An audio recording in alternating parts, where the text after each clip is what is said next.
So I'm very delighted to be able to welcome Dr. Zachary Wallace today as our first speaker.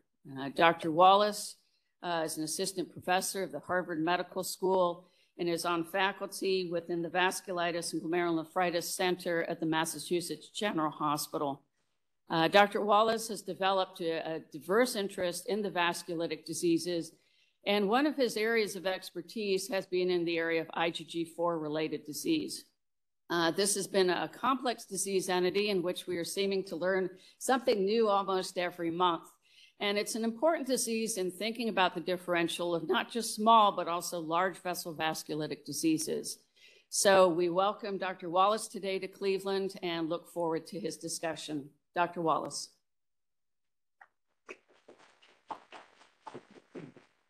All right, thank you very much, Carolyn. It's great to be here today. Thank you for the invitation.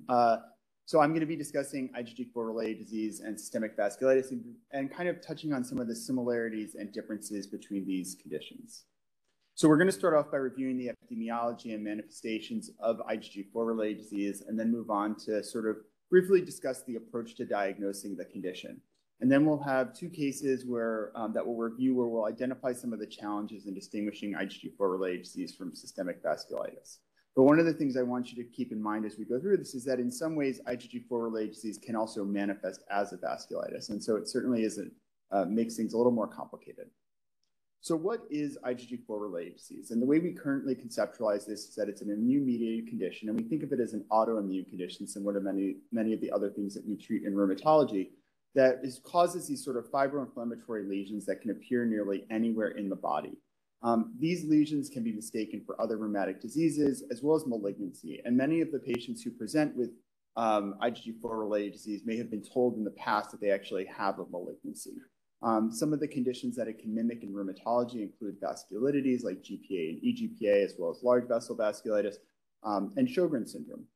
In terms of malignancy, when it involves the pancreas, it most often is concerning for pancreatic cancer. And years ago, there was a study showing that as much as 2 to 3% of the Whipple procedures done in the United States were actually ended up showing autoimmune pancreatitis, a manifestation of IgG4-related disease rather than pancreatic cancer. And recognizing the disease is important because treatment can reverse some of the damage that can occur. And some of the damage that we see is pancreatic insufficiency, end-stage renal disease for those with renal involvement, aortic dissections, and so on. But also, this is a disease that we're increasingly learning can really impact quality of life, and I'll touch on that a little bit. And on more of the level of basic science and translational science, I think some of the lessons that we learn from this condition can be applied in other fibrosing diseases that we as rheumatologists oftentimes manage. So let me give you a little bit of background on who gets this disease. So this was originally described in the early 2000s in a cohort of patients from Japan who had autoimmune pancreatitis. And what the investigators found in this cohort was that many of them had very high serum IgG4 concentrations. Subsequent to that, there were a number of descriptions of cohorts from around the world sort of describing patients who had autoimmune pancreatitis.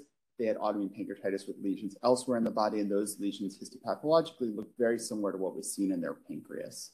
And then there were also patients who had lesions elsewhere that looked a lot like autoimmune pancreatitis and had no history of pancreatitis. And by 2012, these cohorts were sort of reported from around the world, and it was clear that this was a condition that was affecting patients of diverse racial and ethnic backgrounds. It oftentimes affects people in the 5th to 7th decades of life, but of course we see children with this disease, and all the other ages are represented as well in many of the cohorts these days.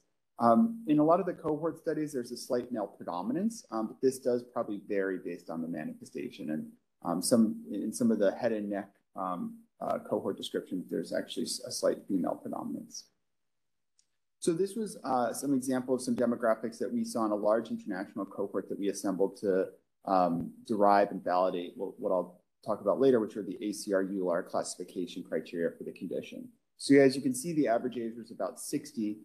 There's a significant delay in diagnosis, though, about 2 years or so in this cohort. The majority of patients in this cohort were male, and there were a variety of racial and ethnic backgrounds represented. We recently developed an algorithm to try and get at understanding what is the incidence and prevalence of this disease in the general population. And using some claims databases in the United States, we were able to estimate that the prevalence of IgG4-related disease overall in the United States is about 5 per 100,000. We interestingly enough saw a slight female predominance, but again, a mixture of racial backgrounds and ages as well. Here's a little bit more about that cohort that we had assembled in this claims database. So you can see the average age is what we oftentimes see, about in the 50s or so. Interestingly enough, the majority of patients in this study were female, which I think might give us some more insight into some of the limitations of the single center cohort descriptions that have really predominated in the literature and how they might be biased in some ways. But of course, the algorithm that we use may also be identifying some of the more female predominant manifestations of the disease. And again, there was some racial and ethnic diversity in the background of these patients. As I mentioned earlier, there is certainly an impact on quality of life for patients with IgG4-related disease. And so it's really important to recognize this and consider it when you're seeing patients with some of the manifestations. As you can see on the left here, about 90% of patients in our cohort report some sort of symptom associated with their IgG4-related disease at least a few days a month. And this has a high level of causes a high level of distress on them.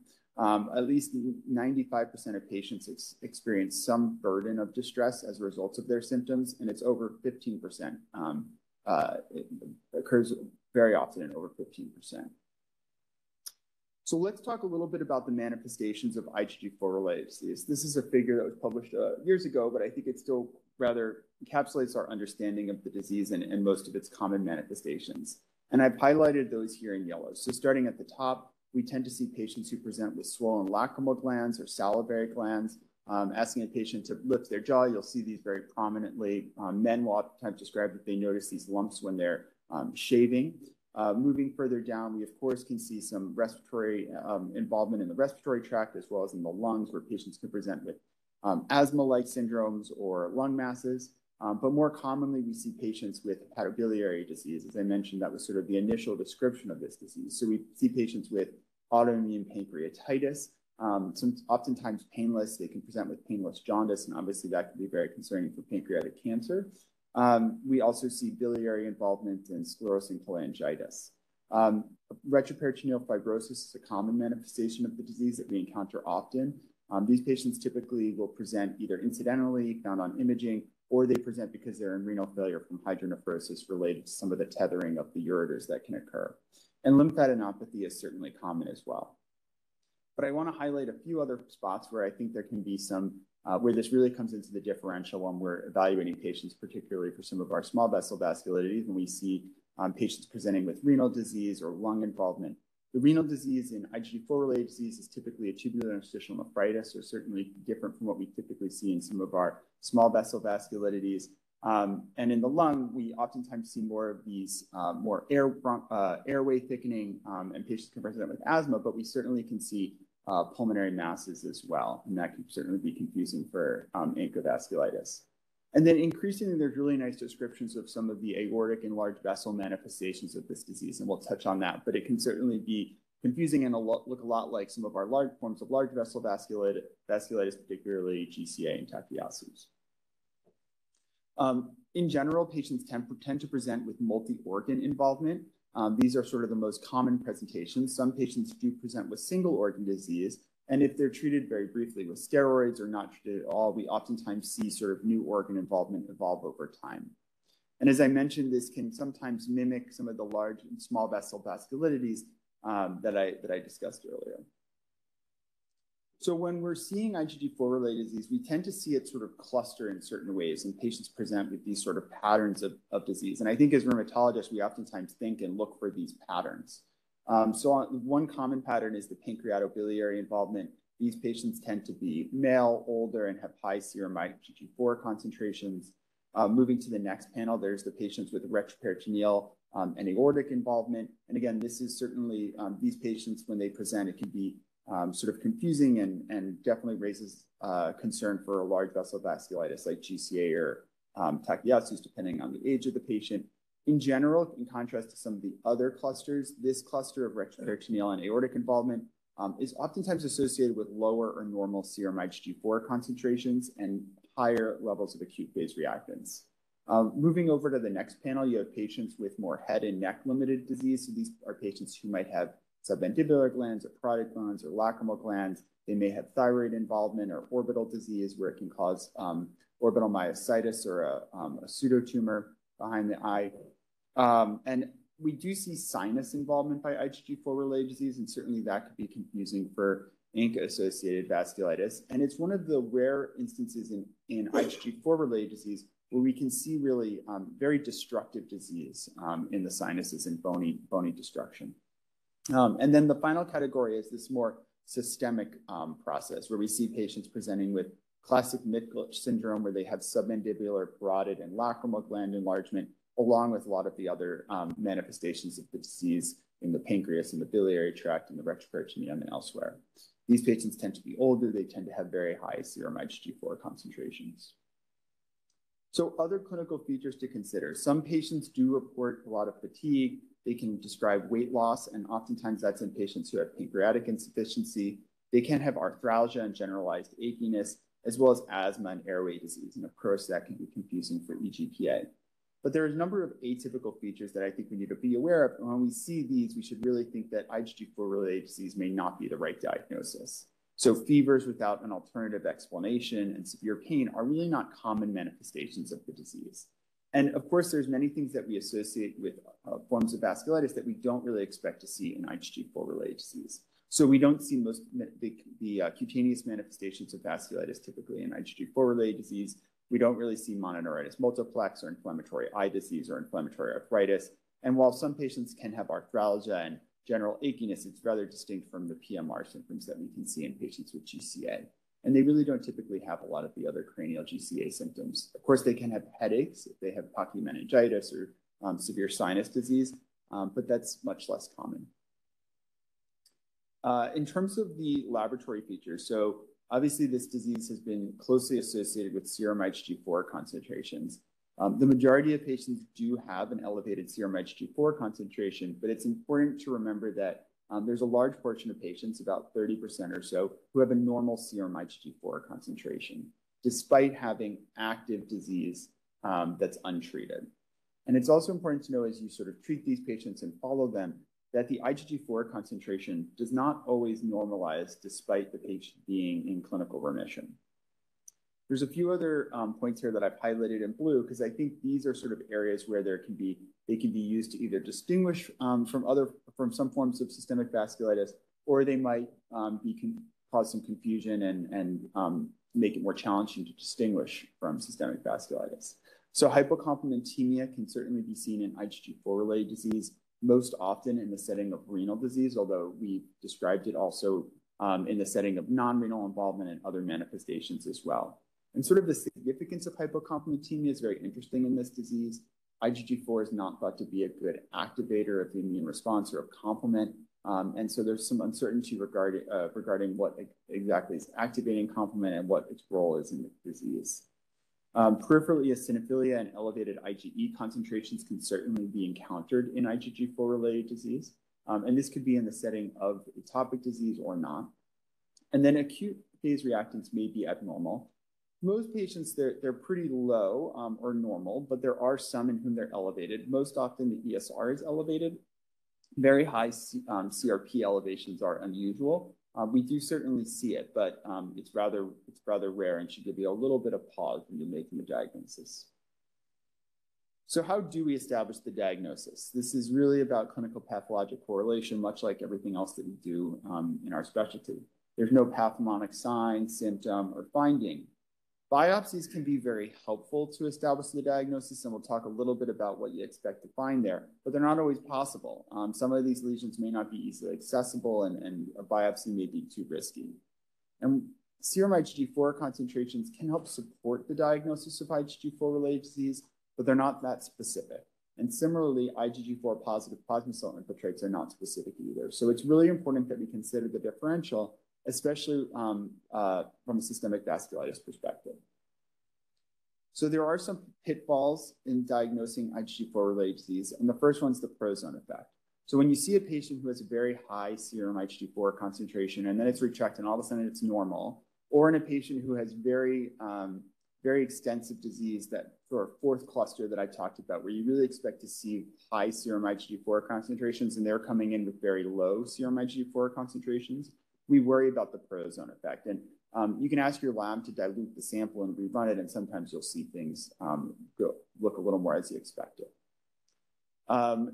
As I mentioned before, IgG4 positive plasma cells, like IgG4 concentrations, have been closely associated with this disease. And obviously the name says it all, but they're not so specific to the disease. And we can see IgG4 positive plasma cell infiltrates in other conditions as well. This was a study from the Mayo Clinic a number of years ago, sort of describing the frequency of IgG4 positive plasma cell infiltrates in patients with GPA. And finally, serum IgG4 concentrations can be helpful, but they're not that specific. And so, as I mentioned, about 70% or so of patients with IgG4-related disease have an elevated IgG4 concentration, but this doesn't always have a great positive predictive value. And so if you're just looking at the upper limit of normal and finding patients who have something above that, the positive predictive value is just about 34%. Even a very high serum IgG4 concentration, so greater than 5 times the upper limit of normal, a positive predictive value does improve, but is still just about 75%. And there's a lot of other diseases that can be associated with an elevated serum IgG4 concentration. I've highlighted here EGPA, but certainly there's different malignancies, other autoimmune and immune-mediated conditions, and infections can be associated with very high serum IgG4 concentrations. So when we approach the diagnosis, I find that using the ACR-ULR classification criteria can be a helpful way to sort of think about this and think about our approach. These are not diagnostic criteria. They're not meant for that, but I think they can give us a framework for thinking about how we diagnose this. So there's 3 steps. We're really just going to focus on the entry criteria and the exclusion criteria. The entry criteria really just refer to this diagnosis should be considered in patients who have sort of common manifestations of the disease. And those are listed below in terms of the organs that are oftentimes affected, like the pancreas and the salivary glands and the kidney and elsewhere. If you have a patient who's sort of presenting with what might be a manifestation of this disease, you would move on to the exclusion criteria. And this lists certain clinical, serologic, radiographic, and pathologic features that really, if present, tell you that IgG4-related disease may not be the right diagnosis. And I want to spend some time going over these. So fever is not something that we associate with IgG4-related disease. Of course, someone with cholangitis who's coming in with an infectious complication, that's different. But if fever is a prominent feature of their disease, that's not really consistent with the diagnosis.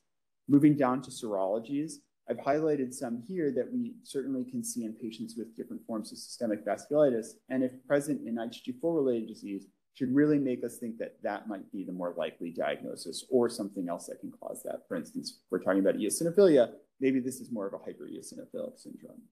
And moving on to the radiographic section, there's of course some findings there that should give us pause if we're evaluating a patient for IgG4-related disease. And if we're seeing features like necrosis or cavitation, for instance, in the lung or elsewhere, that's really not something that we expect to see in IgG4-related disease.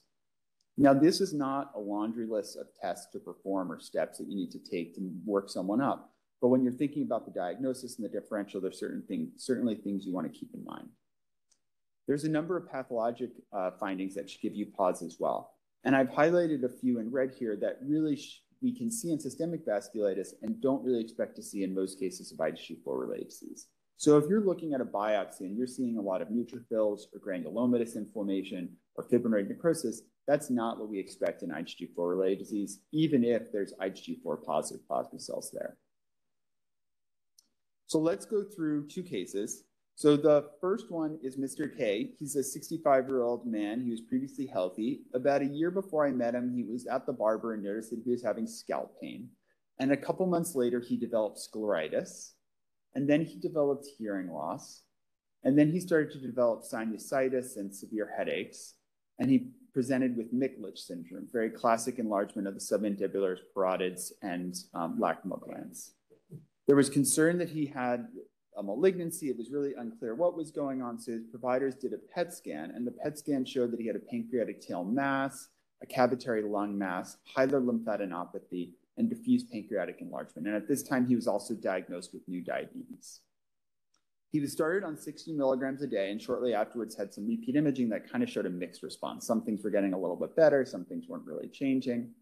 And so here's some representative images of his exam. There's some features that you could think about and consider to differentiate these 2. And of course, the biopsy can help you differentiate things as well. And I've highlighted here sort of the things that we don't expect to see in IgG4-related disease, like the fibrinoid necrosis, the giant cells, the neutrophils, things like that in the pathology should give you pause. And of course, there's varying test characteristics of ANCA and IgG4 concentration measurements. You know, ANCA testing can be really helpful in the right clinical setting. The PR3 MPO ANCA test by ELISA are pretty specific tests. And in the right clinical context, should give you a clue that that might be the right diagnosis. I think IgG subclass testing is a little less reliable than that. It's really not that specific of a test as we reviewed, and it's also not that sensitive of a test. So a few take-home points from this first case: ANCA vasculitis and IgG4-related disease can certainly mimic one another and be difficult to distinguish clinically. Biopsies can be really informative, especially if there's some unusual or conflicting features in the history, exam, and imaging like this case.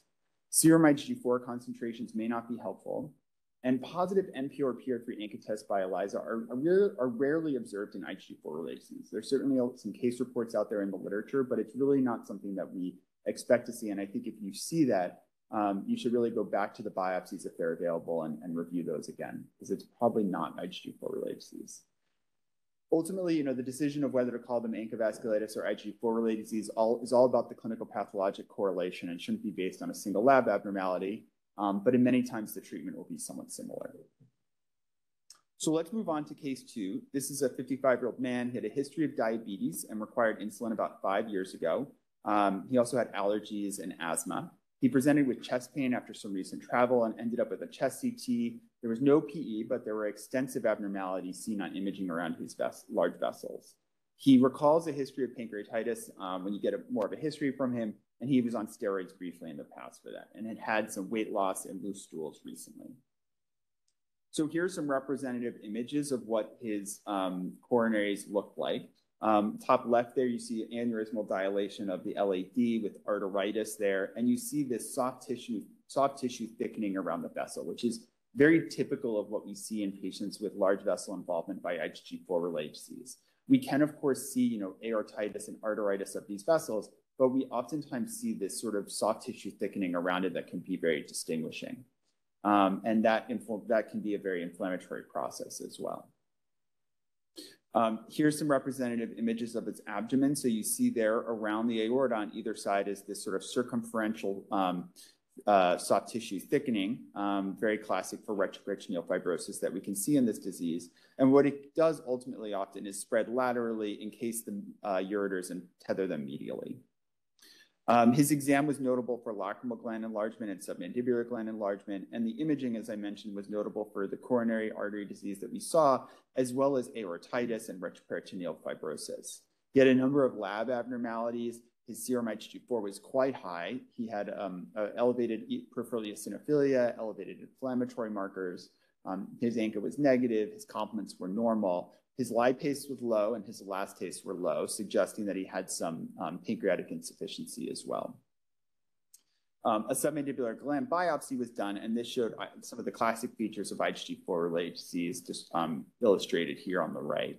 And so he was diagnosed with that and started on prednisone and rituximab, given the severity of his disease. And he had somewhat of a mixed response. Which we oftentimes see in some of these patients with large vessel involvement.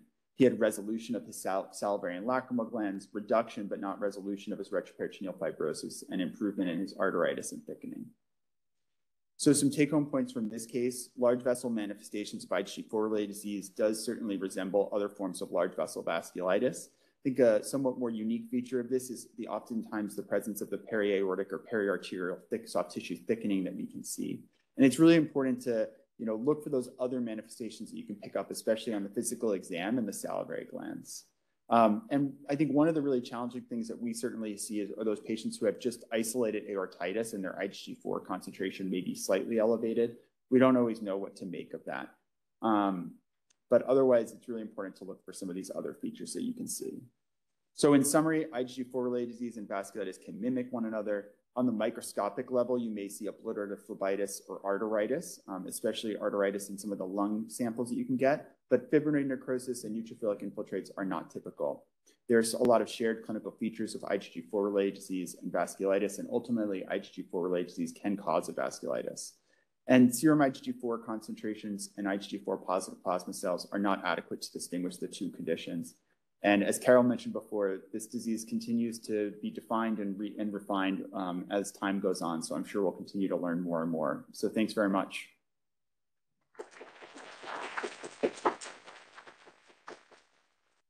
Well, thank you. That's a wonderful start to today's session.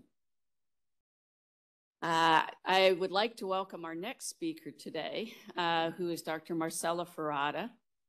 Dr. Ferrada joins us from the National Institute of Arthritis, Musculoskeletal, and Skin Diseases in the intramural NIH in Bethesda, Maryland, where she is a senior investigator. Dr. Ferrada is an internationally known expert in the area of relapsing polychondritis and was one of the discoverers as far as of the VEXAS syndrome. We're delighted to welcome her here today with us to share her expertise on relapsing polychondritis, a complex and fascinating disease that has overlaps with a number of our vasculitic diseases. So welcome, Dr. Ferrada.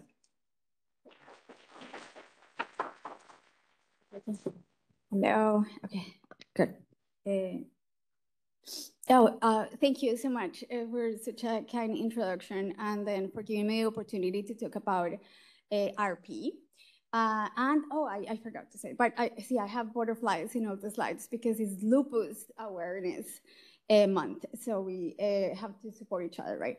Before we talk about anything related to challenges in terms of differential diagnosis or even diagnosis of relapsing polychondritis, we need to talk a little bit about the disease, which is a systemic inflammatory disease that is rare.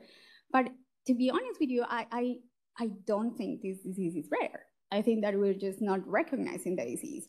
And it does have a predilection of cartilaginous structures, but the disease is very, very heterogeneous. And I think that that is one of the main issues with relapsing polychondritis that we have been trying to work in the past 5 years to understand. And that is how we were able to be part of the discovery of VEXAS. And how do you make the diagnosis of relapsing polychondritis? So that is also a significant problem for the disease, and is that the diagnosis at the moment is purely clinical, right? And then these are the clinical symptoms that are included that will provide the diagnosis of relapsing polychondritis, and it's bilateral auricular chondritis, nasal cartilage inflammation, respiratory tract chondritis, non-erosive seronegative polyarthritis, ocular inflammation, and audiovestibular involvement. McAdams did his criteria. This was like a long time ago. And then he only had 23 patients, original patients, to make these criteria, right? So then 3 out of 6, if you have 3 out of 6, then you have relapsing polychondritis, right? And then Damianis said, okay, I agree with McAdams, but let's add a biopsy. So if we have a clinical symptom and you have a biopsy that has some inflammation in the cartilage, then you have relapsing polychondritis. Or if you have 2 clinical symptoms and response to steroids or Dapsone. And this was done in the 1970s. So again, this is a problem because we do not have definitions. So we're making the diagnosis of a disease based on the clinical symptoms, but we do not have a definition of what that is. Right? So what is ear chondritis? So that is one of the challenges.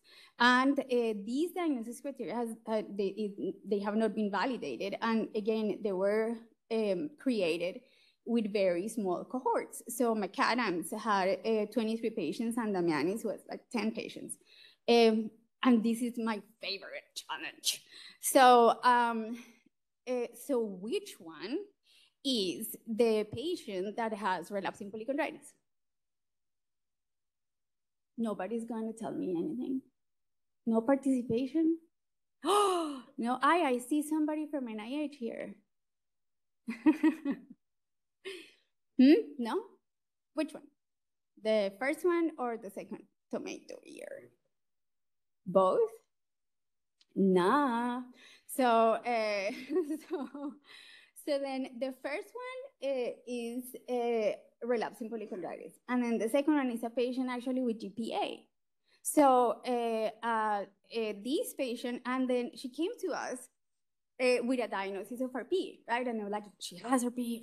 And then we did like what we do for all the patients that have relapsing polychondritis, and is that you need to rule out other diseases, right? And then we did the antibodies, and it was like, oh, the PR3 is elevated. And then, so she had GPA. And there is the patients that have ear chondritis that have GPA, I think that the percentage is pretty low, but it can happen like in this particular patient. And one of the things that the test that we use to help us differentiate between relapsing polychondritis and GPA is obviously the antibodies, right? So if we have a patient that has ear chondritis and other symptoms, because they overlap a lot if you think about the organ involvement and the clinical manifestations of these patients.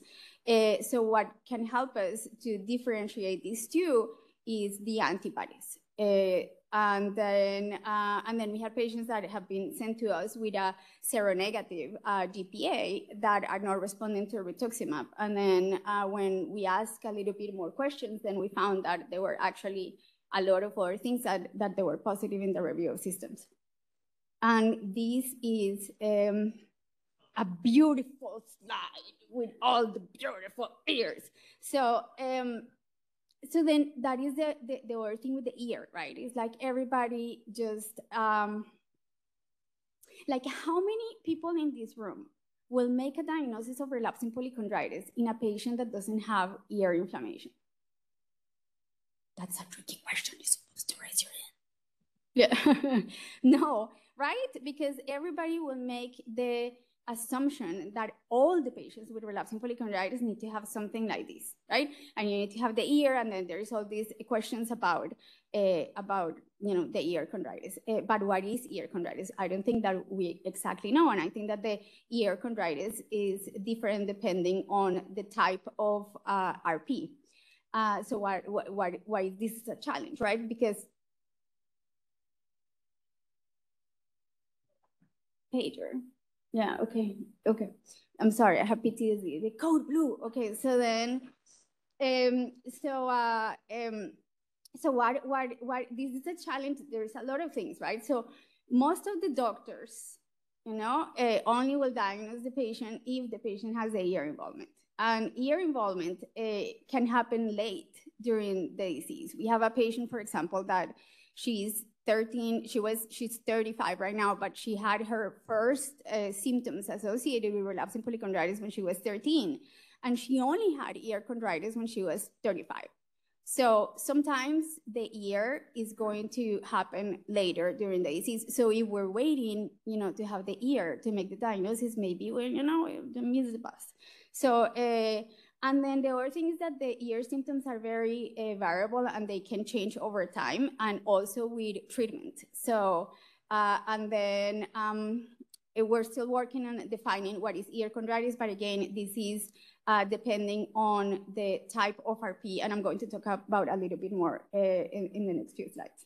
And what is a dangerous challenge is the airway. So this is the other issue with relapsing polychondritis. So we have the upper airway, and this is just a reminder of the anatomy, right, of the epiglottis, and the part that we're always concerned about as rheumatologists is the subglottic space, right? But then, of course, that is where the patients have all the sinus and all these other symptoms. And then this is a visualization of the upper airway. So these are the arytenoids and the vocal cords and the subglottic space in a patient without disease. And which one is the patient that has relapsing polychondritis?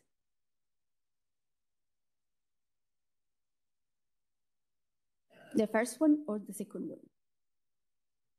Yeah. So yes, so this actually is the upper airway examination of the patient that had the ear. That was a patient with GPA, and this is a patient with severe relapsing polychondritis with a tracheostomy. So this is a very important organ that obviously we need to think about in these patients. And then this is all, I want to take this opportunity to talk a little bit about the cartilage in the upper airway. And the reason that I wanted to talk about this is because patients with RP sometimes have weird symptoms. So one of the symptoms that they have is that they have difficulty swallowing, or they feel that they have something stuck in their throat. And I believe that is because of the epiglottis. And then the thyroid cartilage also can get inflamed, and they will say, I have pain right here. And then you can't see anything. And then you do a CT scan, and then you do, and everything is negative. And then the other part is the cricoid cartilage, which is what is going to lead to the subglottic stenosis. And the arytenoids, which is the only thing that you could see, visualize, have an objective evaluation. But the problem is that GERD is going to give you irritation of the arytenoids. And I think that everybody has GERD. So it's a little bit hard to attribute the findings to damage or disease activity. And then the lower airway, I love the lower airway. So this is the trachea, right? So then we have the cartilaginous aspect of the trachea, which is what we attribute to relapsing polychondritis when there is thickening. So you can have thickening, or you can have damage, or you can have calcification. And then there is another type of abnormality that is called excessive dynamic airway collapse. That is basically when the posterior wall goes inside more than 50%. So we all of us, when we're breathing and exhaling, this posterior wall goes inside. But if it's more than 50%, patients can get symptomatic, and that is called EDAC. And then when you look at the literature in airway involvement, is hard because many pulmonologists will call EDAC tracheomalacia, but it's not tracheomalacia because it's not affecting the cartilage.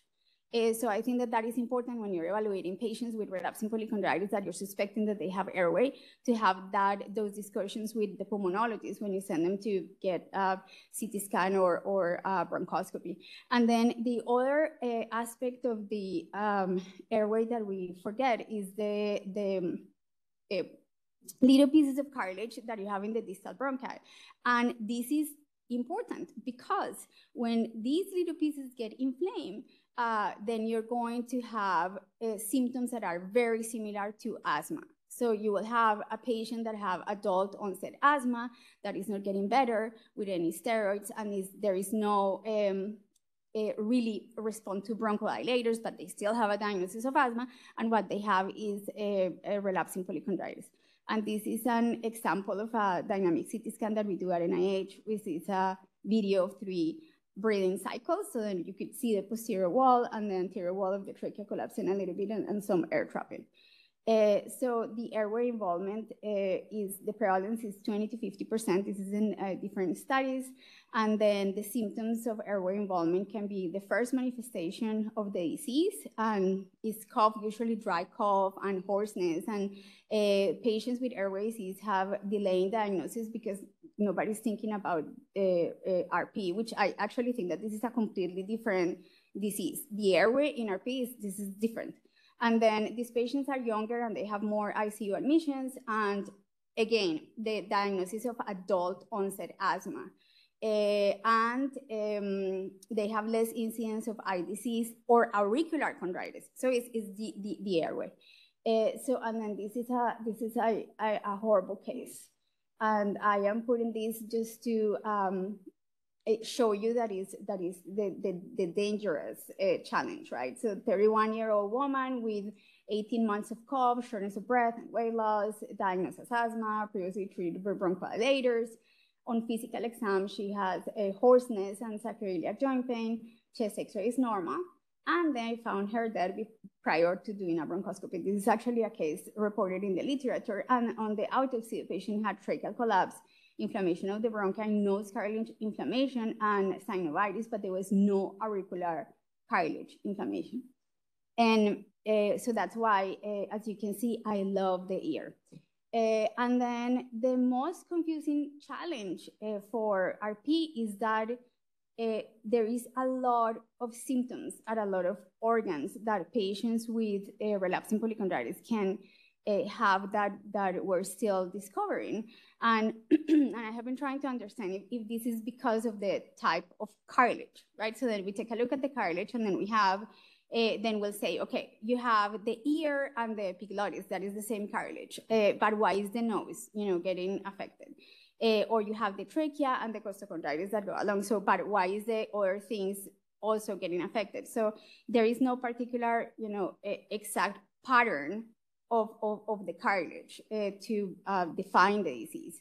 But it is maybe, I don't know, is it the collagen, right? So then we can take a look at the image A, which is the type of collagen in different organs that do not have cartilage, and the image B, that is the organs that have cartilage.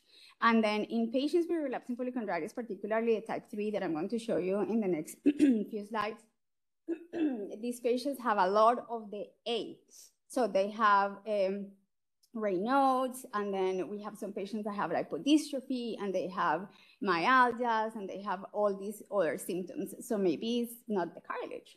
And then another important thing that I wanted to highlight, because I have the opportunity to talk about RP, is that we did a study, a survey in patients. This was an international survey. And then we found that the variables that were associated with delaying diagnosis, it was absence of the ear and the nose and a diagnosis of fibromyalgia.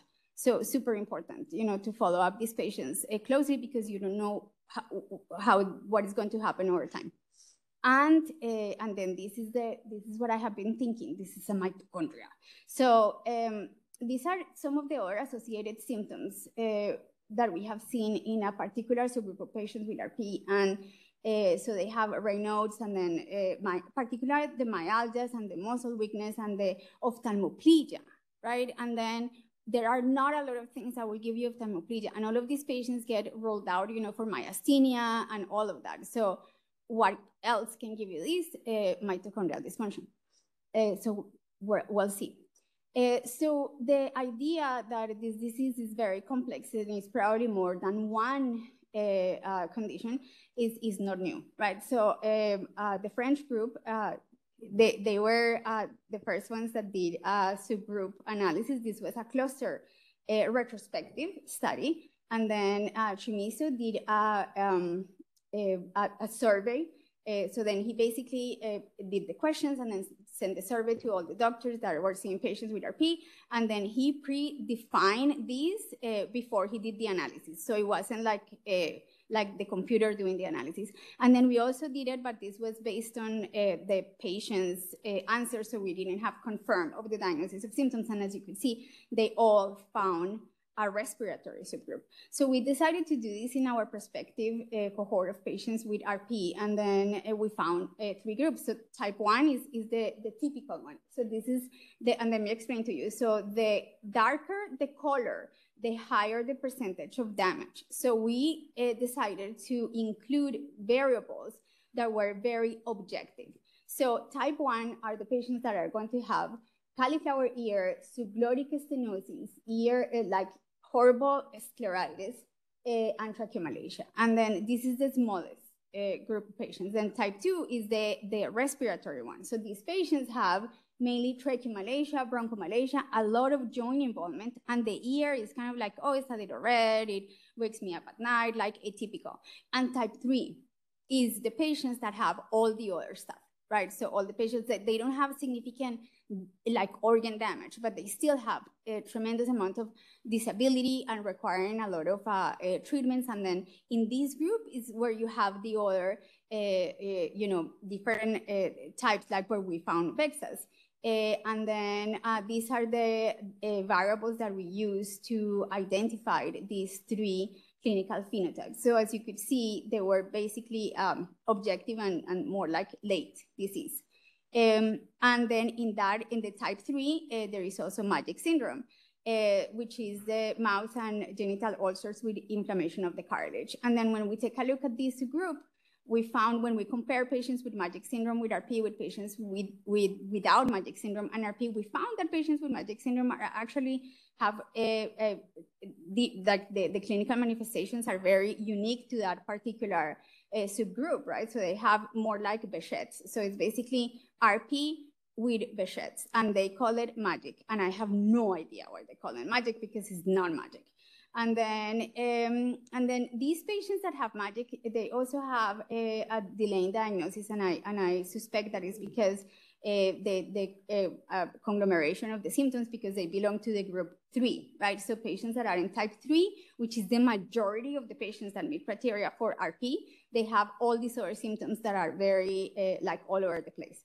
And then this is the French group that found initially when they did the cluster analysis, they found the hematologic subgroup. So then if you take a look at this, so it says non-remission, thrombosis, they were men, they have general symptoms, they have no laryngeal involvement, they were dying, and they have malarisplastic syndrome. It sounds familiar, right? So this was VEXAS.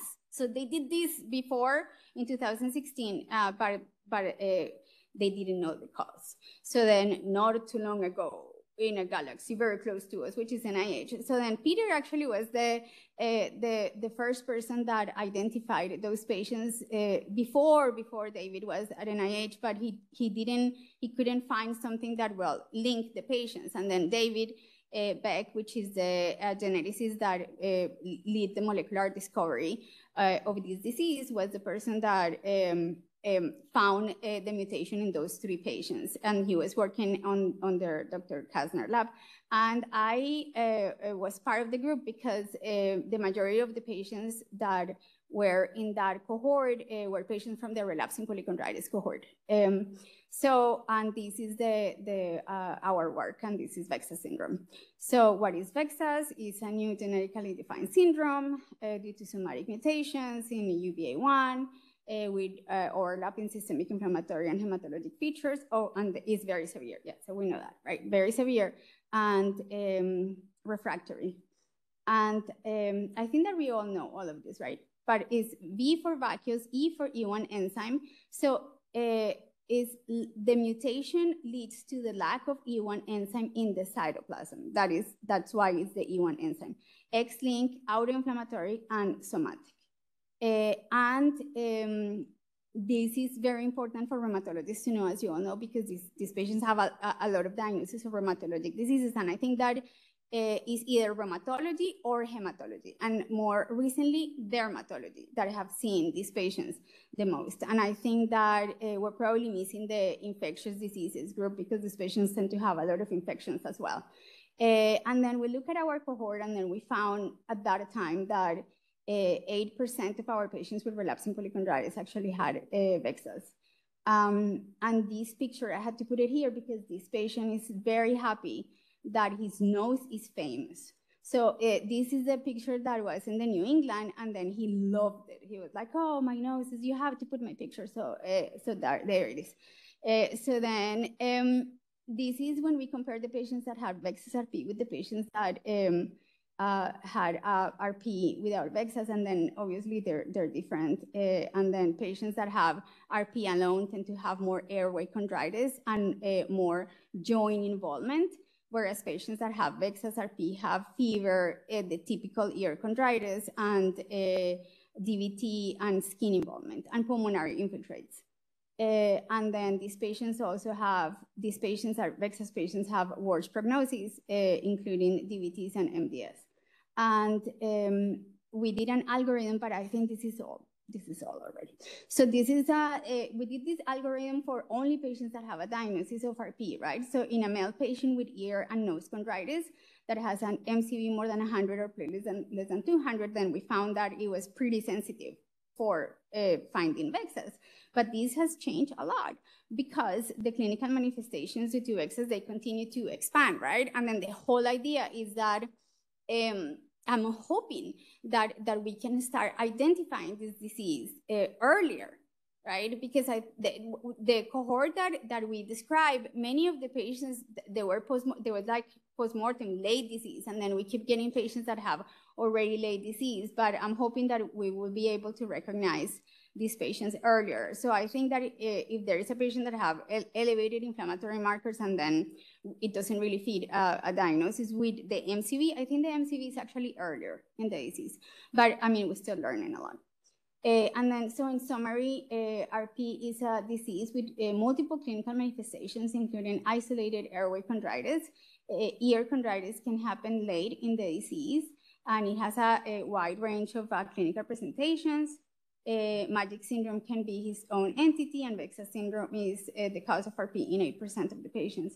And then main challenge is that I don't think that this is one disease. Where there is research, there is hope. And then we have research. And then hope. So what is hope? Hope is the belief that the future will be better because we have the power to make it happen. And this is the picture of, where is it? The power. This is the power. So these are patients that have a relapsing polychondritis. And then I saw a patient in a Facebook post that she was super sick. She was like hospitalized, and then she just was doing this. And I was like, oh my gosh, that's very powerful. So I asked them to just do the piece. Because we do have the power to make it better for the patients. And this is all the people that I want to acknowledge, in particular our patients, but of course, Peter Grayson, and David, and Kaylin, and Wendy, the nurse, yes. So I will be happy to answer any questions.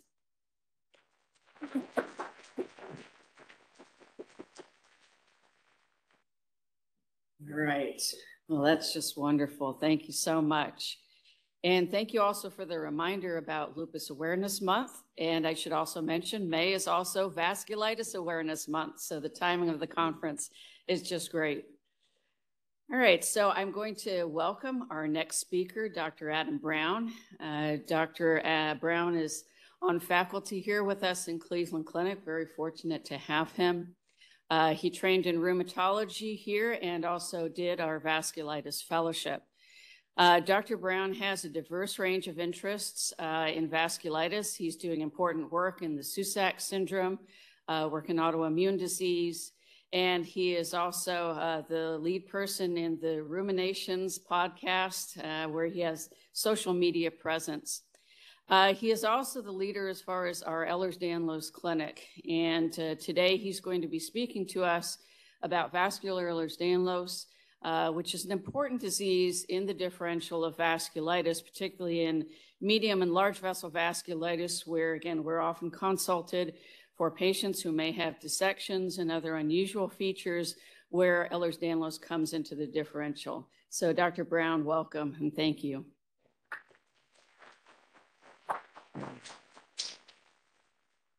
Thank you. All right. So yeah, let's talk about this. So vascular Ehlers-Danlos syndrome, I think it's an important condition to be on the differential often in these patients. Often we're consulted in the hospital for a patient who comes in with an acute dissection or an aneurysm, and they're kind of like, well, is this vasculitis, right? The question is question vasculitis, inflammatory markers may or may not be high in an acute dissection.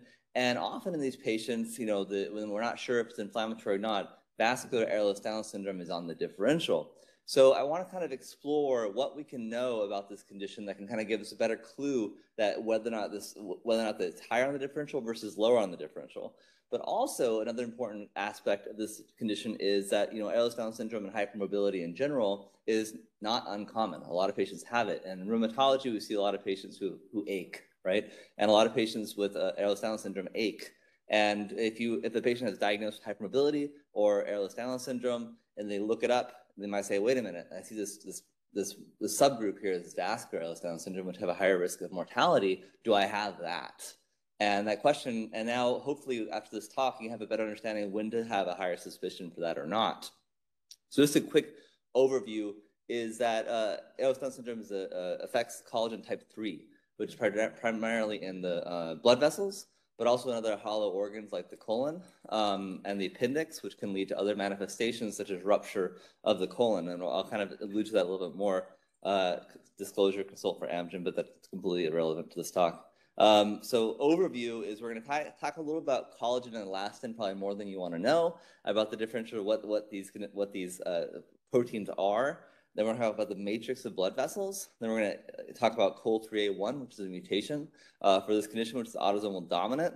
And then we're going to leave with the clinical manifestations, how this disease can present. And if we have time at the end, we'll talk a little bit about some of the therapeutic options and why is a really important diagnosis to make, and you can make a major difference in these patients. So now a little bit of overview of collagen and elastin. So both make up the matrix of tissue, right? Giving strength and flexibility to tissues. And they're both produced by fibroblasts and both provide strength and flexibility, as I mentioned, okay? So collagen, there's a lot of them, but there's type 1, type 2, and type 3 are the most abundant. It's the most abundant protein in the body, and it's produced throughout life. It's Greek, actually, for when back in the day, where they'd have an animal and they'd boil down the tissue, and what was left was kind of this like sticky gunk, and they use it as glue. So that's why you get the idea of horses being used for glue, is that when they boil down the tissue, you'd have some of that sticky. So they called it collagen was the word for glue producing. So that's the origins of it, and why we all associate horses with glue. But it's actually all large animals could be made into glue. But anyway, so then elastin is less abundant than collagen, less strength than collagen, but it gives it its elasticity, hence the name. So it gives it a little more flexibility, primarily found in the skin and blood vessels, and importantly, the production of elastin ceases after puberty, okay? Whereas collagen is kind of produced throughout life. Elastin ceases after puberty. So what's the difference? So this is a pig aorta, and what they did was they stretched the aorta, and then they stained for either collagen or elastin. And the adventitia collagen is on the top row. The media collagen in the middle of the vessel is in the middle row. And then the elastin is on the bottom row. Okay, and they stained it to see what it is doing. The idea here is they're looking at what is providing the most strength in the blood vessel. Okay, and what they're kind of getting an idea of that is how do these collagen bundles look under pressure? And what they found was that early on, the elastin is, which you can't see as well, isn't as kind of relaxed. It's actually straightened out pretty early on at physiologic pressure in the pig aorta, saying that it's kind of bearing more of the brunt of the pressure in the vessel. In contrast, in the media, the collagen is pretty relaxed and wavy at 0% pressure, but then at 20%, you start seeing it straighten out a little bit. And then in the adventitia, you see it pretty wavy and relaxed all the way to like 30–40%, okay? What they recognized from the study was that first of all, the elastin bears the brunt of most of the physiologic pressure at low pressures. And then as you get more and more pressure in the vessel, collagen is recruited. And it's primarily in the media. The media takes most of the brunt of the pressure, and the adventitia comes in late in the game when there's more higher and higher pressure involved. But the elastin takes the brunt at the beginning.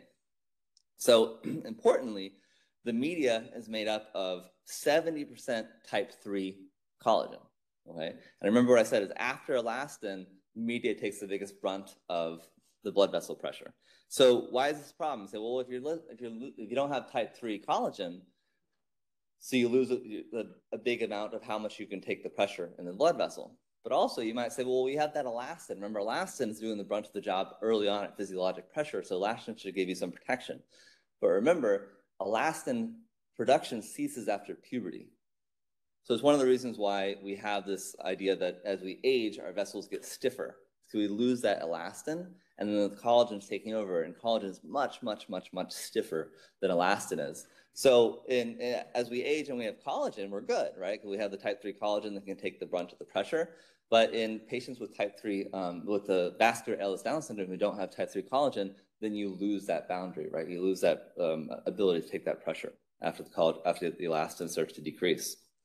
So now we're going to talk about the arterial type of Ehlers-Danlos syndrome, COL3A1. What does it do? So this is the gene mutation you can send for when you're suspicion for vascular EDS. So this is looking at, once the discovery was made of COL3A1 being the mutation for this disease, they were able to do mouse models. And in the mouse model they did was they did a wild type versus a mouse with the mutation of COL3A1. And this is looking at the aorta. of a mouse. And on the left, you'll see that the collagen, this is staining for collagen fibrils. So the collagen fibrils are homogeneous in terms of like where they are, but also in their placements around one another, but also their size. It's pretty homogeneous. And then you get to the next one, which is the mutation, and you see heterogeneous sizes and also heterogeneous placement of the collagen. There's a lot more chaos in the collagen network. So some of them are really big, some of them are really small. Bigger is probably better and stronger, but it's actually much more disorganized and can take a whole lot less pressure. So this is just a mouse aorta with the same mutation of vascular Ehlers-Danlos syndrome. So the same thing is also happening in the skin, where you see that on the left in the wild type, you have this kind of nice homogeneous look, organized look of the collagen fibrils, whereas in the mutation, you see kind of disorganized fibrils and different sizes of the fibrils. So that kind of leads to, well, where does this disease occur? And it's not just the blood vessels, it's other places as well. So you see it in the skin, and you see it in hollow organs as well. Appendix, you see it in fat as well, endometrium, placenta, and bladder is where you see a lot of COL3 and type 3 collagen in general. But in clinically, we see it most commonly in with complications of the uterus and complications of the colon, and besides the blood vessels. So let's now jump to the clinical aspects of vascular Ehlers-Danlos syndrome. Some background findings, presentation, most common vessel involvement, and the outcomes of these patients. So just some background, so we're going to kind of dive more into the vascular manifestations of this disease, but what can you get from clues of the diagnosis leading up to when you're evaluating the blood vessels in these patients? Well, early on, I found that when this was first described, these patients have pretty major skin lucency. Right? So this is a picture of someone's chest in the front where you can kind of easily see the venous plex underneath it. You can see the veins very easily underneath. So in contrast, in patients with hypermobile Ehlers-Danlos syndrome, you often get skin elasticity, where you can kind of pull the skin up a couple centimeters. In contrast, vascular EDS doesn't have the elasticity, but it has much more thinness of the skin, easy tearing of the skin. The skin lucency is something that's very consistently noticed in these patients. Ecchymosis, in the top left, is one of the first documentations of this condition. It's actually originally called the ecchymotic type of Ehlers-Danlos syndrome because these patients have just severe bruising, and it can be dramatic. So you're not going to have a patient like, oh, I have this little bruise here. Do I have EDS? No, probably not. But it's usually very severe kind of throughout the body with minimal activity. History of the clubfoot talipes. At birth, a decent amount of these patients can have the clubfoot at birth, so you may see a scarring from correction of the condition. A lot of different types of EDS can have this clubfoot, so it's not that specific for this. Then the facial features. Remember when I was a fellow, I was thinking, I always look for these kind of different facial features, which common kind of the a little bit wide-spaced eyes and what people call the pinched nose appearance of this condition. But believe it or not, in the larger cohorts, these facial features are only found at 30% of patients. So it's not a very reliable finding for this condition. So it's not something that we can kind of hang our hat on. In terms of all these that I mentioned, the skin lucency and the skin thinness is by far and away the most commonly involved in this condition. So that's something that can be noted pretty easily. So this is one of the first descriptions of this condition, Dr. Barabbas, and he was looking at how this can present. This is one of the first kind of cohorts of the disease. The first description came in 1960, where they had the Ehlers-Danlos syndrome. They called it the fatal type because a young patient died because the young kid was on his bike and he fell over and he developed a large hematoma in his left leg. In his history, he had a history of easy cuts and kind of skin rupture and needing stitches often. And they only know that he also had a history of very flexible fingers. Okay, so then they had a large hematoma and actually had to go in and try and suture the vessel, and the vessel just kind of fell apart in the surgeon's hands, and the patient died. It was one of the first descriptions of Ehlers-Danlos syndrome. So then they started kind of collecting this condition. Is called multiple things: the ecchymotic type, the arterial type, or Sachs syndrome is one of the first describers of this condition, and they recognize that a lot of these patients have vascular abnormalities how they initially present. So patients may be doing well throughout their life, and then they may present with a sudden vascular event. And these events are dissection, aneurysm formation, or rupture as the primary complication, which can be very, very, very acutely. And they primarily found it in the large vessels, and the median vessel, primarily the mesenteric vessels, although carotids can also be involved. So they kind of started recognizing that these patients can have the median vessel involvement, and they have finger hypermobility and skin thinness and easy bruising, but also more importantly, they recognize the familial aspect of this condition, where they had autosomal dominant inheritance for this condition, and we'll kind of dig into this a little bit more. And then again, this is kind of a description of that easy bruising and delicate skin appearance. So now let's kind of get to the more recent data. This is a cohort from 2000, so it's not that recent, but it's a very large cohort. And this is an important graph on the bottom left. This is looking at when do patients first present with this condition. So what you've noticed that at age 20, about 30% of patients had their first index event. The index events are considered from three different things. They either have a vascular event, which is primarily dissection or rupture, which would get them in the hospital, or they have a colonic rupture, or they have a spontaneous pneumothorax. But by far and away, the most common initial event is a vascular event.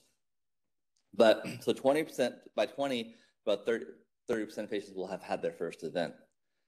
By age 40, over 80% of patients will have had their first event. So this is important because if you have a patient who's like 59 years old presenting with a dissection for the first time, it makes it much less likely that you're dealing with vascular Ehlers-Danlos syndrome and that patient having their first event with this condition.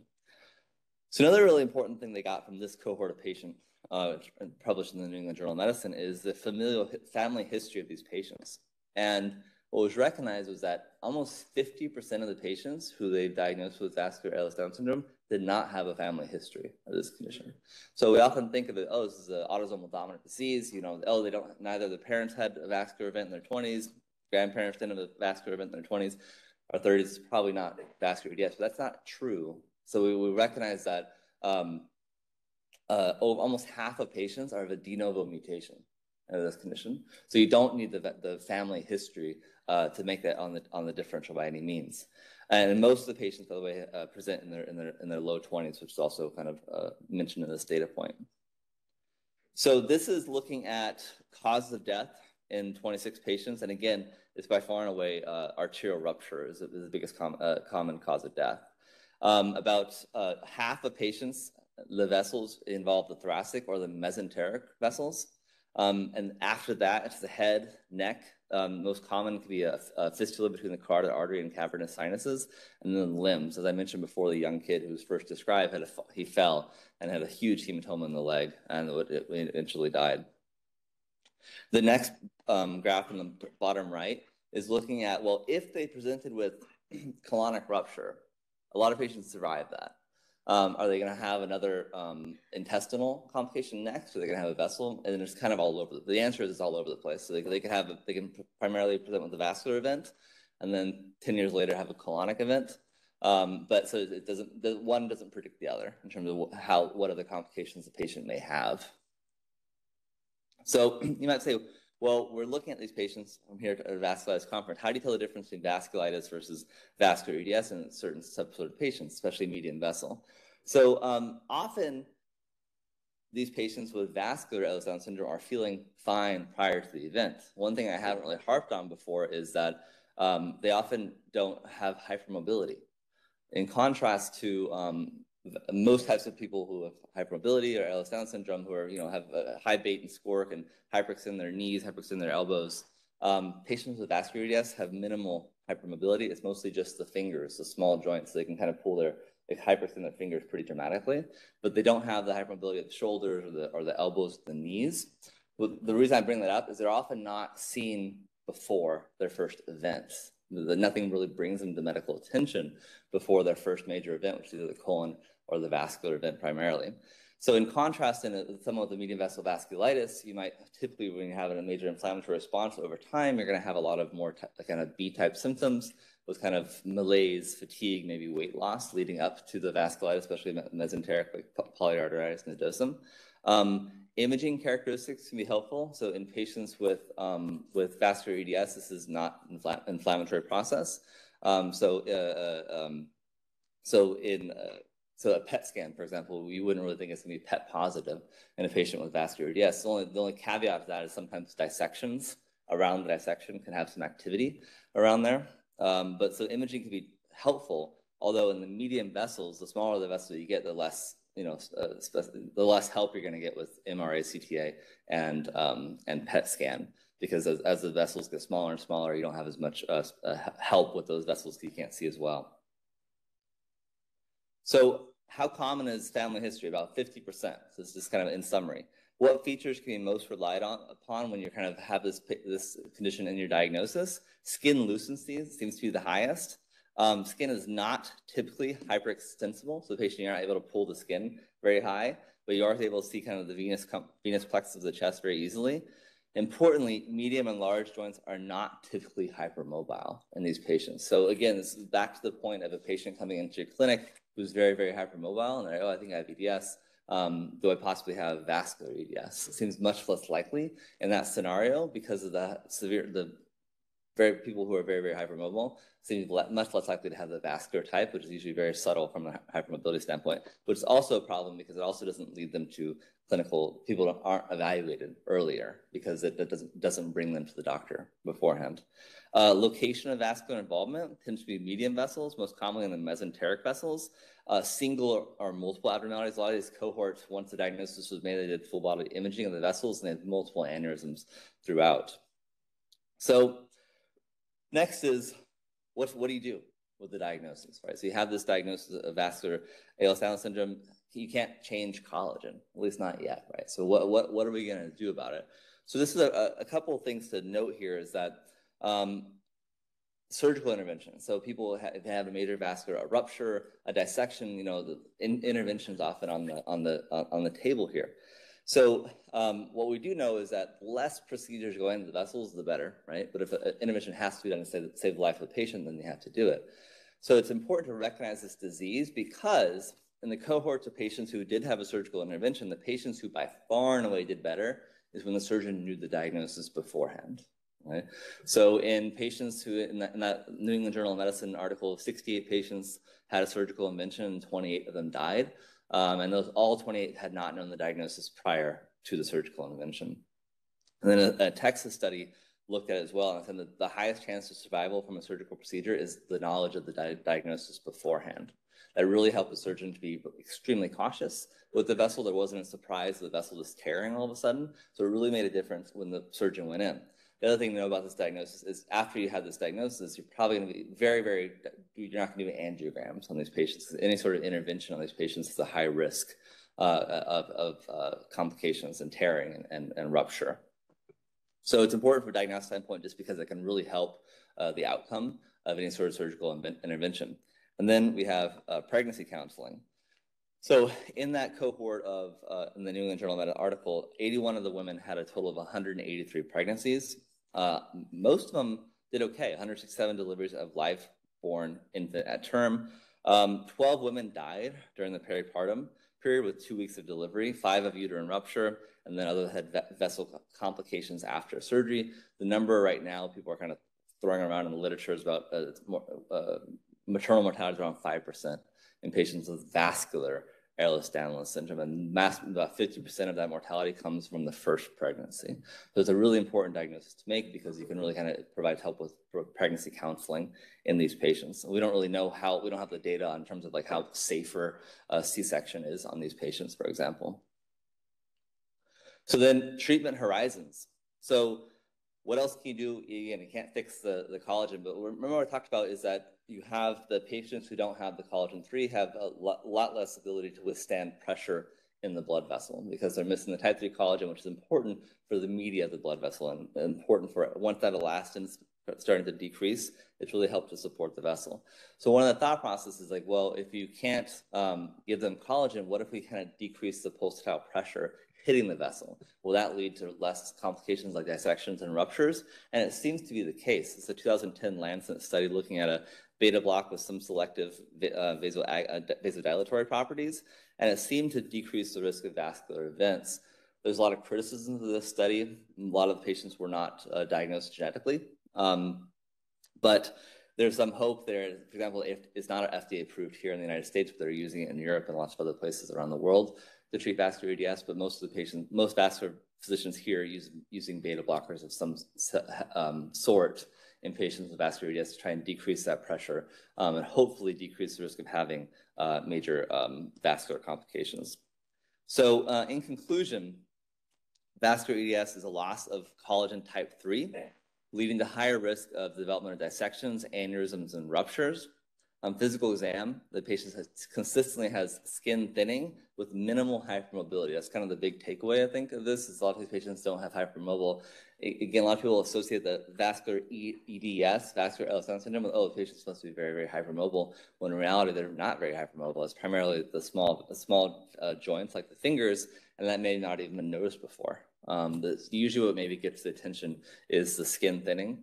And easy like bumping anything, the skin can rupture. I had a patient, for example, whenever they went on a trip, they brought a suture kit with them. And so whenever they bump against something, they could just sew themselves up real fast. So it can be pretty dramatic. Medical history, remember type 3 collagen is in other hollow organs.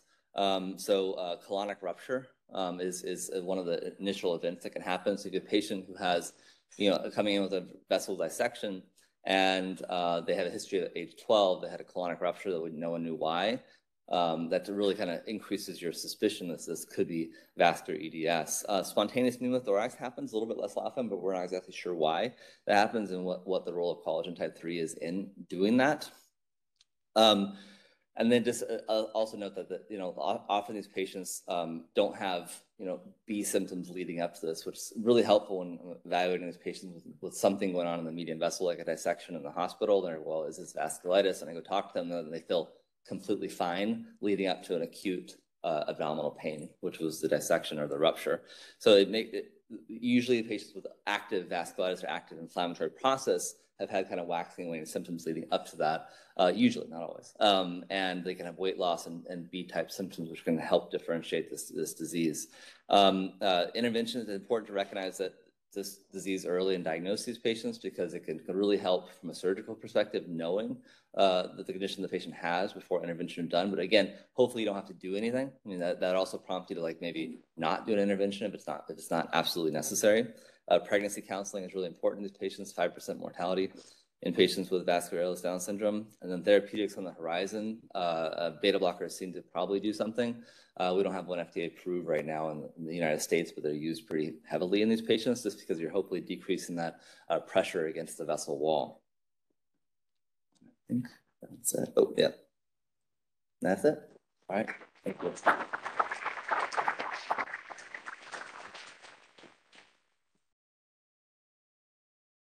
I would like to welcome our final speaker for this particular segment of vasculitis mimics, Dr. Kinanah Yaseen. Dr. Yaseen is also someone who has been with us here at Cleveland Clinic as a rheumatology trainee and is the newest member of our vasculitis center, also did a vasculitis fellowship here with us. She has a number of different interests, including IgA vasculitis, and in particular also drug-induced vasculitis, which is what she'll be speaking about with us today.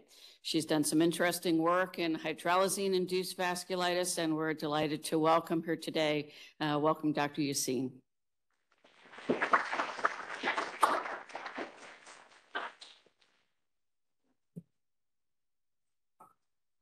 Thank you, Dr. Langford. Good morning, everyone. And it's an absolute pleasure to be here and to present today about one of the favorite topics for me, drug-induced vasculitis. Okay, so I'm going to start my talk with 5 important questions we should ask ourselves every time when we are evaluating a patient in a clinic with suspected vasculitis. And the first question, is it a true vasculitis or is it a vasculitis mimic? After confirming the vasculitis diagnosis, is it a cause or a trigger of the vasculitis, such as an autoimmune disorder, infections, malignancy, or a drug? And then after that, the question after, what type of vasculitis? Is it large, medium, or small? And is it single, multi-organ, or it's severe versus non-severe vasculitis? Going back to the question 2, why it's important to identify a trigger or a cause for the vasculitis? And simply the answer, because management and prognosis are different from the primary vasculitides. So today I'm going to review most common drugs associated with different forms of vasculitides, and we will divide them into small, medium, and large. We will try to identify the differences between primary vasculitides and drug-induced vasculitis based on clinical features, laboratory findings, and histopathology. And then at the end, we will talk about management and prognosis. And I will start with a case of a 78-year-old female with medical history of hypertension and recent diagnosis of chronic kidney disease, stage 4. And her baseline creatinine is around 1.9. And in outside hospital, they attributed the recent diagnosis of CKD due to uncontrolled hypertension. She presented to us with diffuse skin rash and shortness of breath, and she was found to have leukopenia, thrombocytopenia, and anemia, in addition to having positive ANA, SSA, SSP, crithidia, chromatin, very high titer of antihistone, and double-stranded DNA. In addition, she did have positive PANCA and MPO and low complement. Her CT chest showed diffuse pulmonary infiltrates, and because of the anemia, she underwent a bronchoscopy, and her lavage was consistent with diffuse alveolar hemorrhage. A skin biopsy was done later on, and it was consistent with interface dermatitis. And honestly, at that time, the primary suspecting diagnosis for her was SLE, as 15% of SLE patients, they may have positive PANCA and MPO. She had a kidney biopsy later on, and that showed a crescentic necrotizing glomerulonephritis. She didn't have a full house, but she met the definition of post-immune glomerulonephritis. However, she did have a +2 of IgG deposits on her immunofluorescence. And the primary suspect in her case was hydralazine-associated vasculitis. And she was on hydralazine for almost 2 years at that time. Hydralazine is an old vasodilator that is being used to treat hypertension and congestive heart failure, and it's very well known to induce SLE cases in 10% of the patients. And patients may present with skin rash, cytopenia, pericarditis, but usually they don't have renal involvement. And we believe the first case of hydralazine-associated vasculitis probably was reported in 1984 with renal involvement. We don't have a true incidence of hydralazine-associated vasculitis, but it could be approximately to 1%. But in my opinion, I think it's underreported, as here in Cleveland Clinic, we may have a new case every other month. This is what I hear from fellows and from the hospitals. The exact duration between the drug initiation and the vasculitis onset varies between a few months to a few years, and the identified risk factors include female gender, positive HLA-DR genotype, slow hepatic acetylator, and cumulative dose of more than 100 grams. We do have several hypotheses how hydralazine may induce ANCA-associated vasculitis. Probably hydralazine may increase the apoptosis of the primary neutrophils. This will lead to release of the cytoplasmic material, activation of the neutrophil extracellular traps, and this will cause breakdown of the cell central tolerance, increased antigen presentation, and production of different autoantibodies. The clinical presentation of hydralazine-associated vasculitis is very variable, from single to multi-organ, from non-severe to severe presentation. But the most common organ involved is the kidney, and the most common findings on the kidney biopsy is post-immune glomerulonephritis in 60% of cases. They may have immune complex deposit as well, and they may have variable degree of interstitial fibrosis, and this could be related to uncontrolled hypertension and chronic exposure to the medication. Pulmonary involvement is not uncommonly reported in 50% of cases, and patients may present with diffuse alveolar hemorrhage, pulmonary nodules, or infiltrates. And we do have 24 cases of hydralazine-associated vasculitis leading to pulmonary renal syndrome with very high mortality in more than 50% of cases. They may also present with purpuric or necrotic skin lesion, and a skin biopsy may reveal interface dermatitis, as we see in SLE patients, versus leukocytoclastic vasculitis, as we see in primary ANCA-associated vasculitis patients.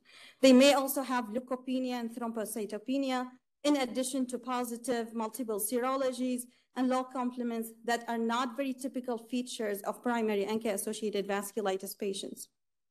But I have to say that there is no pathognomonic to diagnose hydralazine-associated vasculitis, and it's a combination of overlap symptoms between SLE and ANCA-associated vasculitis. having the cytopenia, the multiple serologies, in addition to PsA immune GN was immune complex in the kidney biopsy. In terms of treatment, and here at Cleveland Clinic a few years ago, I did a study with Dr. Haj Ali, including 23 patients. Most of the patients, they received induction therapy. More than half, they were on short term of maintenance therapy for almost 6 months or so. And very minority, they were on short term on maintenance therapy. And 2 patients, they were managed without any treatment with just drug discontinuation.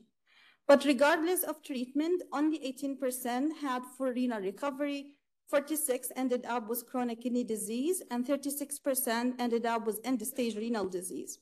And our results were consistent actually with the literature, where also 40% of the cases in the literature had only for renal recovery, and 59% ended up with CKD or end-stage renal disease.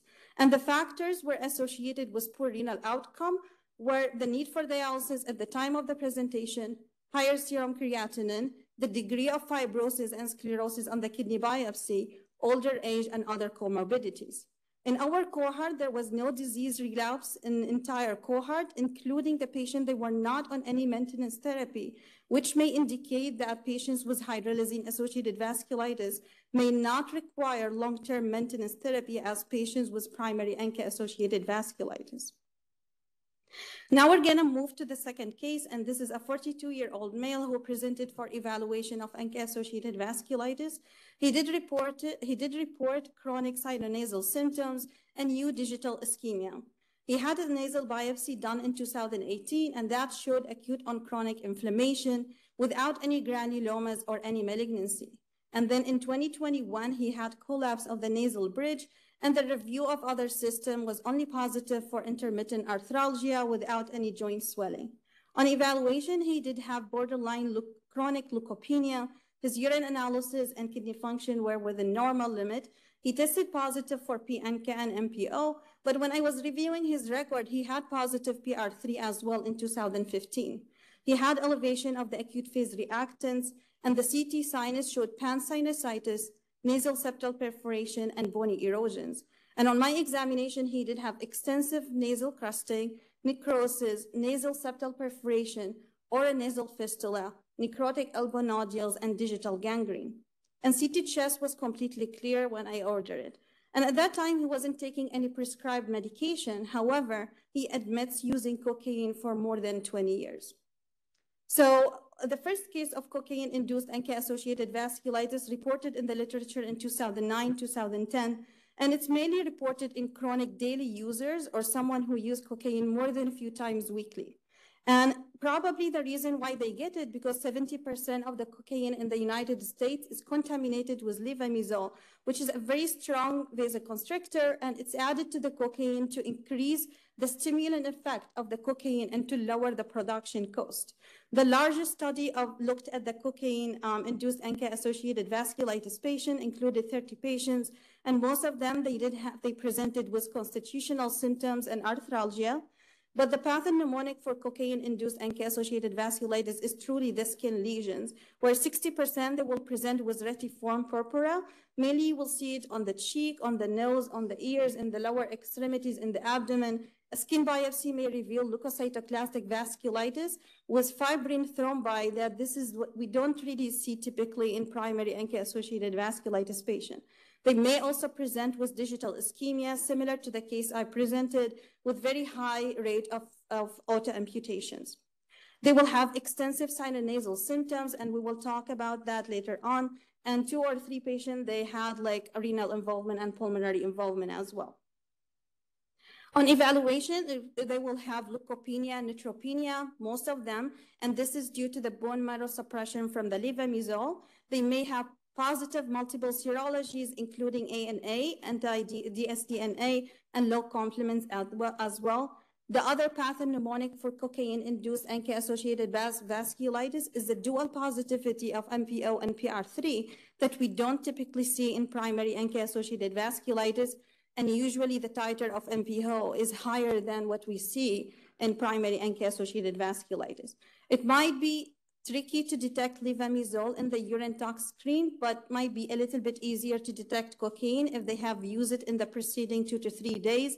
And in terms of prognosis, Overall, most of the patients in the literature, they did fine with just drug discontinuation, very high relapse rate if they resume the drug again, unfortunately.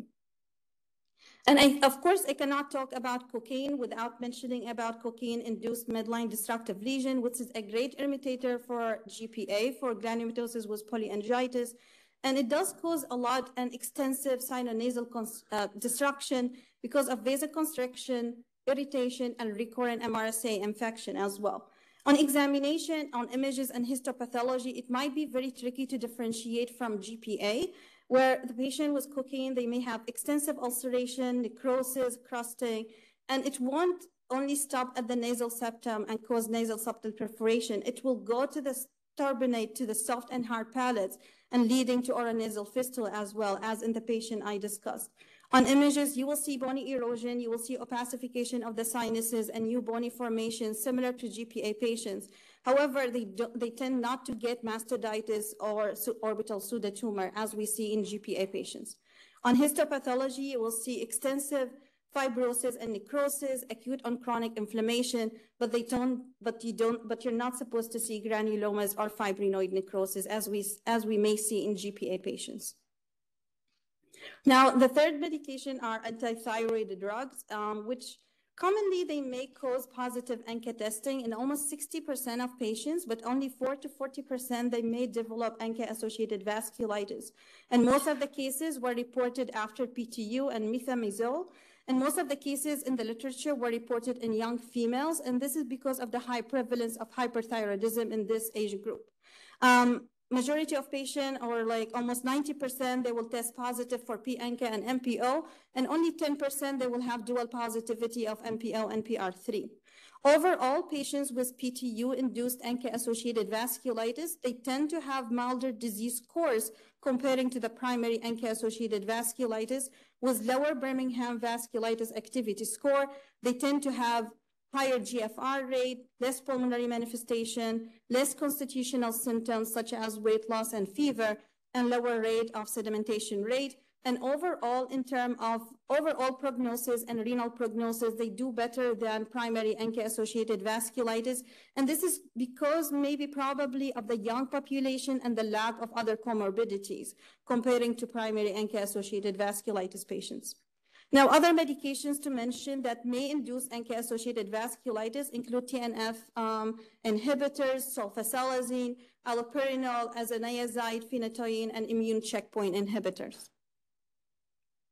Now we're going to move to the immune complex. And IgA vasculitis is an immune complex small vessel vasculitis with predominant IgA deposits that been reported to be associated with malignancies in adults, to be triggered by certain infections, most commonly in children than adults, and also to be triggered by medication, most commonly different antibiotics, non-steroidal anti-inflammatory, warfarin, immune checkpoint inhibitors, and tumor necrosis factors inhibitors, TNF, which are also very well known to cause different forms of autoimmune phenomena, including psoriasis, sarcoidosis, SLE, demyelinating disease, and IgA vasculitis.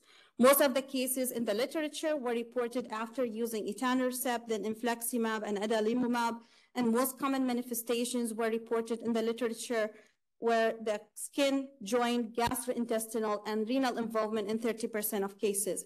Overall, patients, they do very well with discontinuation of the drug, with complete remission in 6 months or so, with glucocorticoids, without glucocorticoids.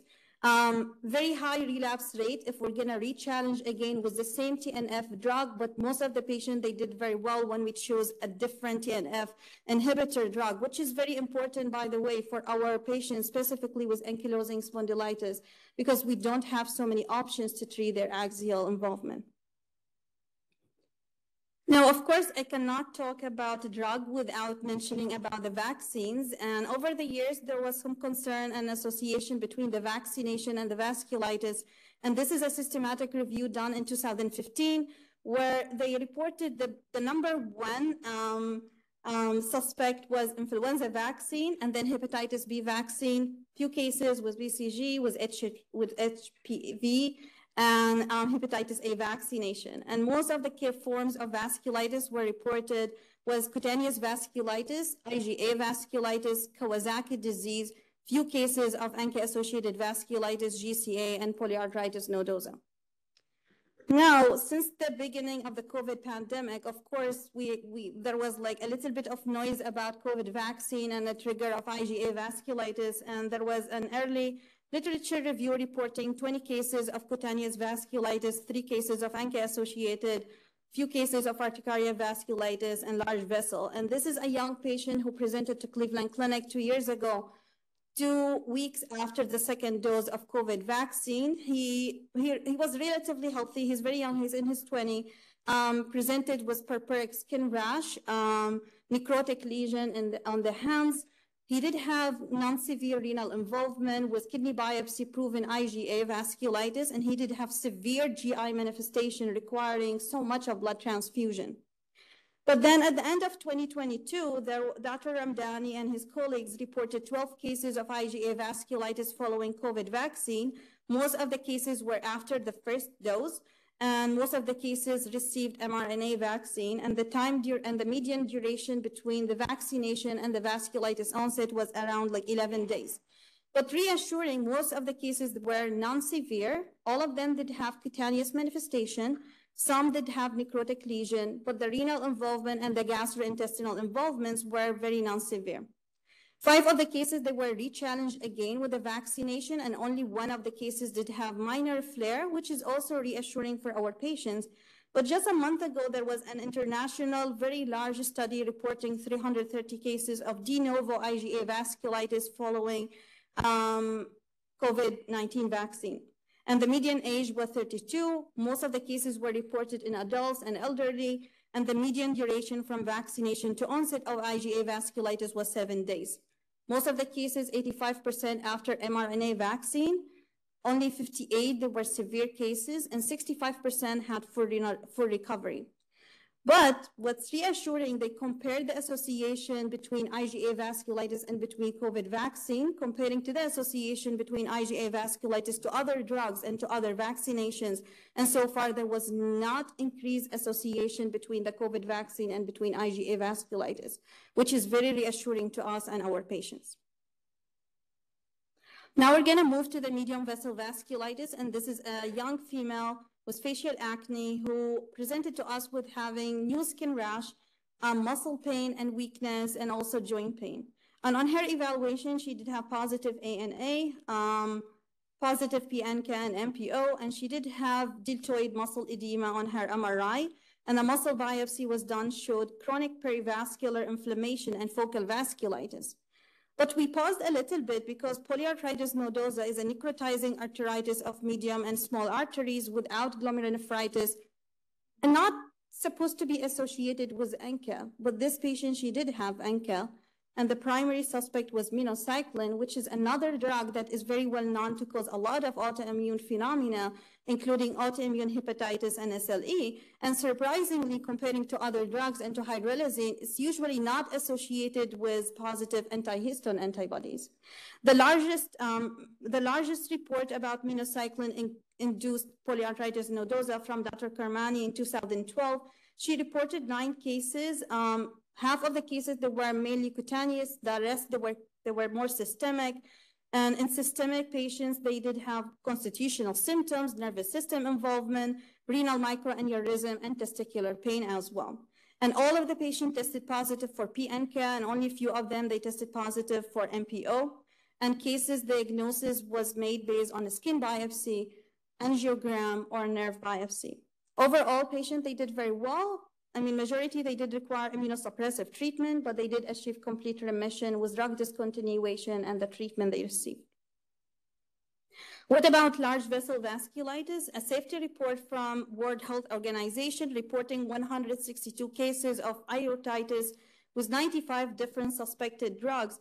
And most of the drugs, by the way, they were on the list, they were chemotherapy or GSF drugs. And probably the hypothesis behind that maybe GCSF drugs may cause mobilization of the neutrophils and then leading to activation of T cells and then release of different interleukins, and then causing vessel wall inflammation.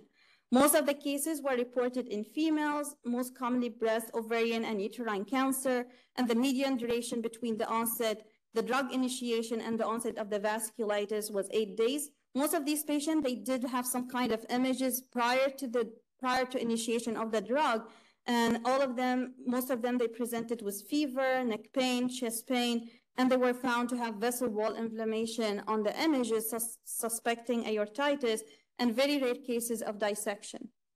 The other medication on the list were immune checkpoint inhibitors, which we are very lucky for our cancer patient, but also we are dealing with a lot of autoimmune phenomena here, including inflammatory polyarthritis, Zika symptoms, myositis, and PMR, with the incidence of PMR after immune checkpoint inhibitor between 0.2 to 2% of cases, and this is including de novo PMR or activation of PMR.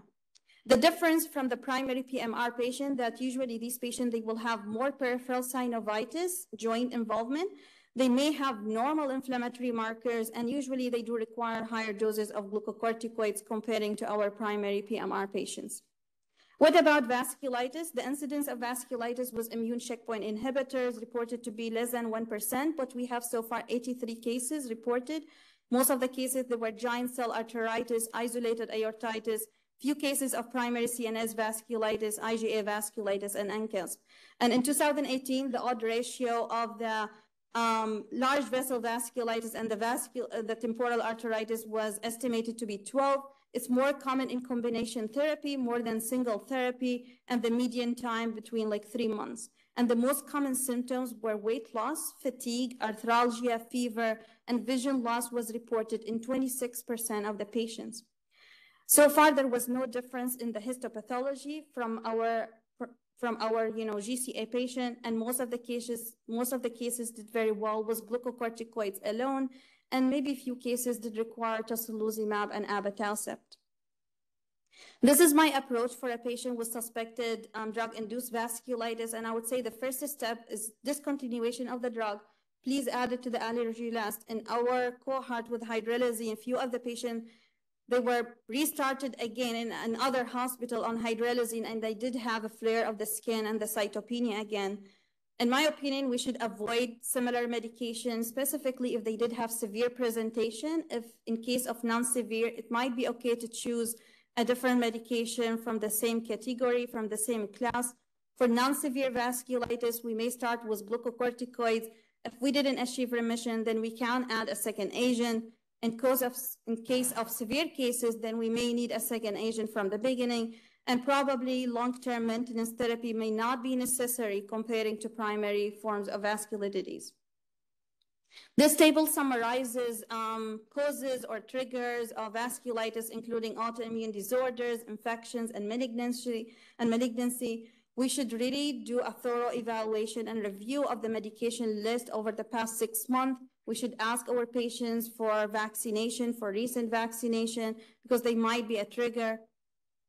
And this is a summary, and I have to say there is no pathognomonic for drug-induced vasculitis, but the clues are the cytopenia, the multiple serologies, the dual positivity of MPO and PR3, specifically in cocaine user, positive PNCA and minocycline, patient presenting with similar picture to medium vessel vasculitis and polyarthritis nodosa. In terms of treatment, the first step is drug discontinuation. Please add it to the allergy list. Glucocorticoids in non-severe cases versus glucocorticoid with second agent. In severe cases, maintenance therapy may not be required. Overall prognosis has been very variable, but the worst among all of them is hydrelazine, in my opinion. Relapses are very common when we are re-challenging with the medication. Again, very reassuring data between, regarding COVID-19 vaccine and IgA vasculitis. And the remaining question, should we avoid this kind of medication in patients with confirmed diagnosis of vasculitis? And thank you.